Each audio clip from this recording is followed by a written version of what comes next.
Hello, everyone. I'm Lana Zak. Thank you so much for joining me. We begin this hour in Israel, where defense officials are defending the country's latest offensive in Gaza. Israel Defense Forces conducted an airstrike on a prominent high-rise building in Gaza City on Saturday. The bombing leveled the structure, which had housed several media outlets, including the Associated Press and Al Jazeera.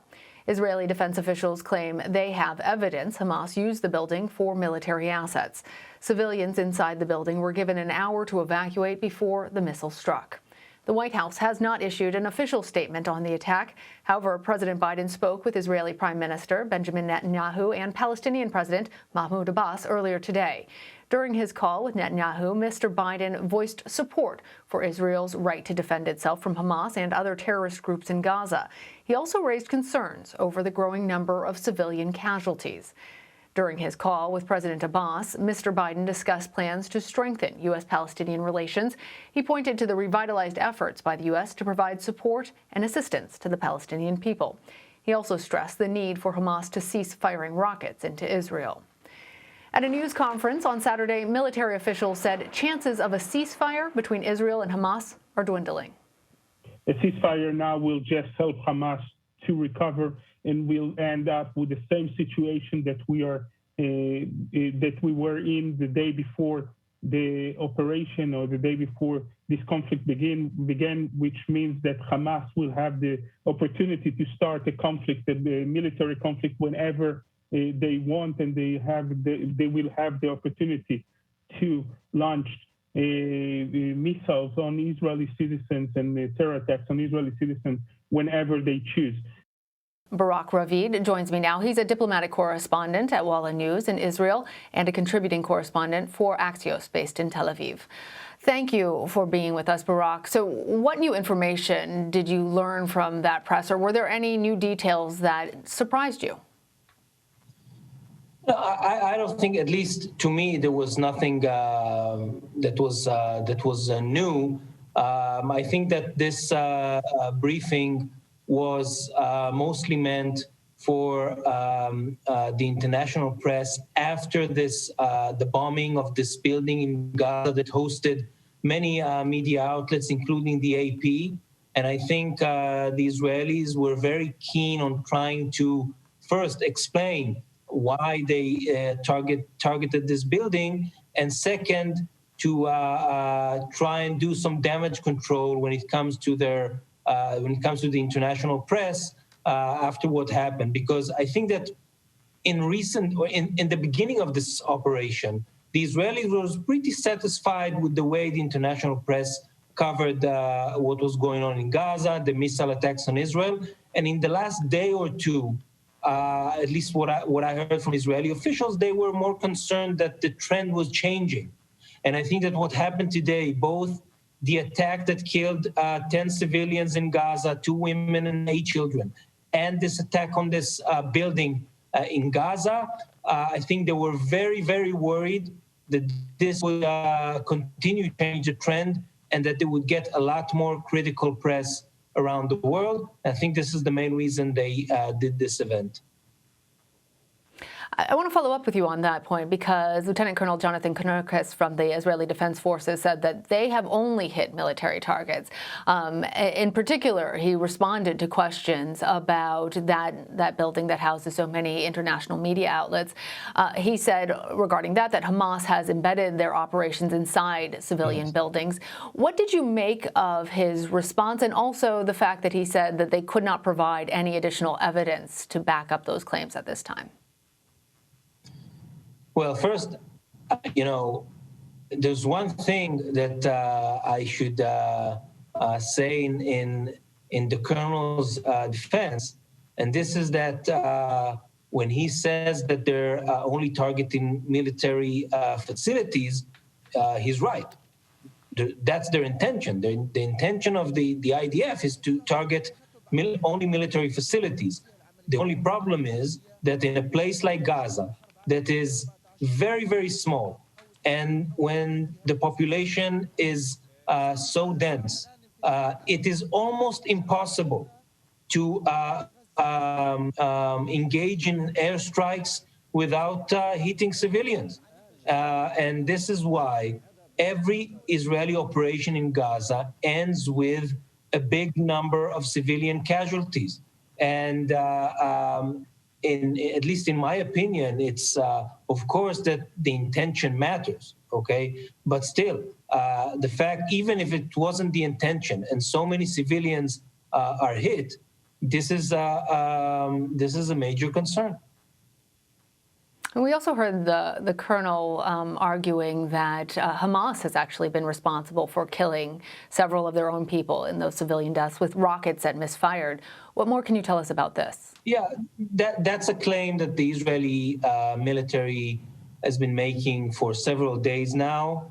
I have no independent information that can corroborate this claim. They claim that something like 30% of the rockets fired from Gaza land inside the Gaza Strip because of malfunctions, and that some of it hits Palestinians, and some of the Palestinians that were wounded or killed, that it happened because of Hamas or Islamic Jihad rockets. That's their claim. I have no independent information to corroborate it. And the IDF also didn't present any such evidence. What we do know, and it's very clear for almost forever, that a lot of Hamas's military capabilities are embedded inside civilian areas. Again, it's Gaza. The same way that Israel, it doesn't want to target civilians, but when it's Gaza, it's almost impossible not to target civilians.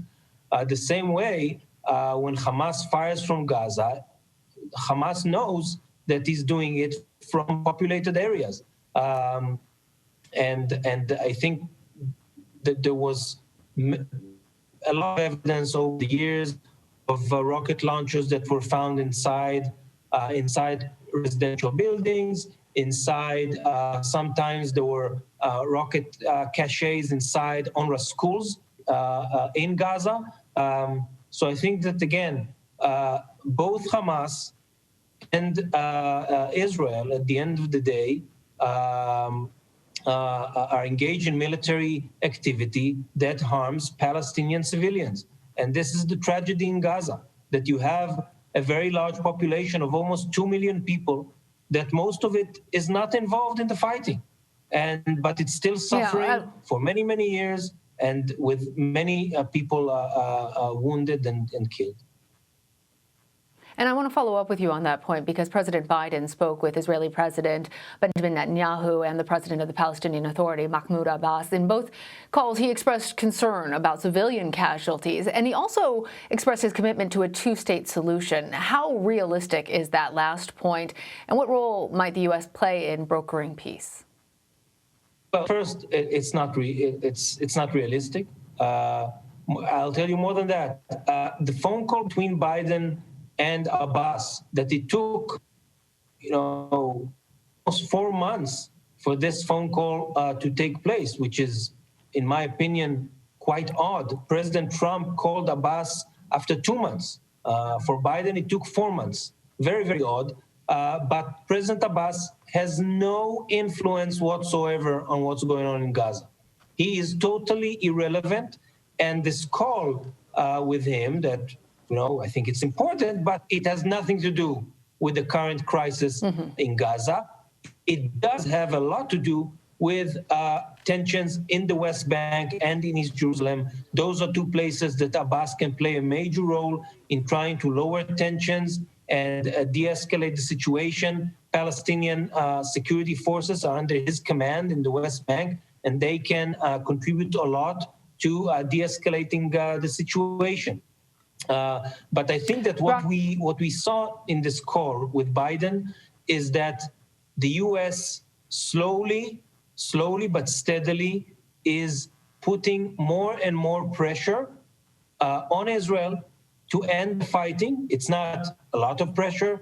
It is very polite, very, with a lot of subtext. But the U.S. is telling Israel, you're running out of time. Speaking of running out of time, we only have a few more moments left, and I really want to get to the point about the potential for a ceasefire, because it was very interesting to hear Laura Hayat, the Israeli Foreign Ministry spokesperson, say that a ceasefire right now would just favor Hamas. I'm wondering what you make of that and what we should expect about the potential for a ceasefire in the coming days. Well, you know, Lior Hayat is a good friend, that I've known him for many, many years, but I don't think what he said is accurate. I'll say it very diplomatically. I think we will see in the next 24 hours a beginning of talks to start and see whether ceasefire is a possibility. This does not mean that a ceasefire will happen tomorrow. Usually it takes, there's a breaking distance that you need to go from the point that you start talking about a ceasefire when the ceasefire actually happens. Usually it can take 3, 4, 5 days sometimes. But I think that sometime tomorrow we will see a beginning of talks on a possible ceasefire. We are all hoping for those. Barak Ravid, thank you so much for joining us and lending us your expertise. Thank you very much. Thank you.